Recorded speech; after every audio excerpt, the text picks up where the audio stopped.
संदर्भात ठोस निर्णय होणार असल्याची माहिती मिळत होती आणि अखेर आता धर्मेंद्र प्रधान यांचा राजीनामा घेण्यात आलेला आहे। गेल्या साधारणतः 1.5 महिन्यापासून सुरू असलेलं हे विद्यार्थ्यांचं आंदोलन त्याला हे मोठं यश म्हणावं लागणार आहे, कारण धर्मेंद्र प्रधान यांचा आता राजीनामा झालेला आहे।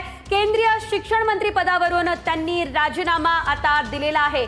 धर्मेंद्र प्रधान यांचा अखेर राजीनामा घेण्यात आलेला आहे। नीट पेपर फुटी प्रकरणामध्ये आता धर्मेंद्र प्रधान यांचा हा राजीनामा घेण्यात आलेला आहे। आपण पाहतोय गेल्या 1.5 महिन्यापासून या सर्व विद्यार्थ्यांचं आंदोलन जंतर मंतरवरती सुरू होतं।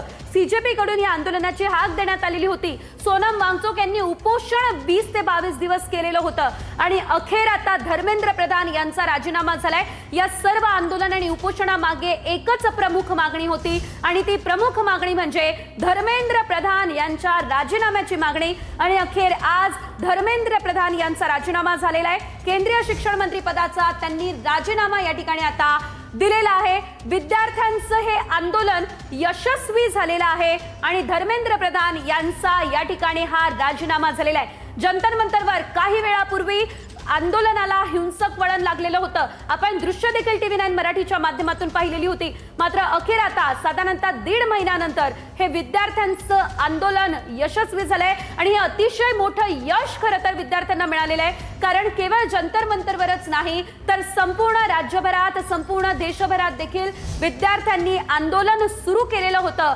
अनेक ठिकाणी लहान लहान शहरांमध्ये, मुंबई सारख्या मोठ्या शहरांमध्ये प्रत्येक ठिकाणी विद्यार्थी एकत्र आलेले होते, जमलेले होते आणि एकाच मागणीसाठी, ती मागणी म्हणजे धर्मेंद्र प्रधान यांचा राजीनामा, यासाठी आंदोलन केलेलं होतं। आणि अखेर आता धर्मेंद्र प्रधान यांचा राजीनामा हा झालेला आहे। या संदर्भात अधिकचे अपडेट आमचे प्रतिनिधी प्रमोद जगताप यांच्याकडून घेऊयात।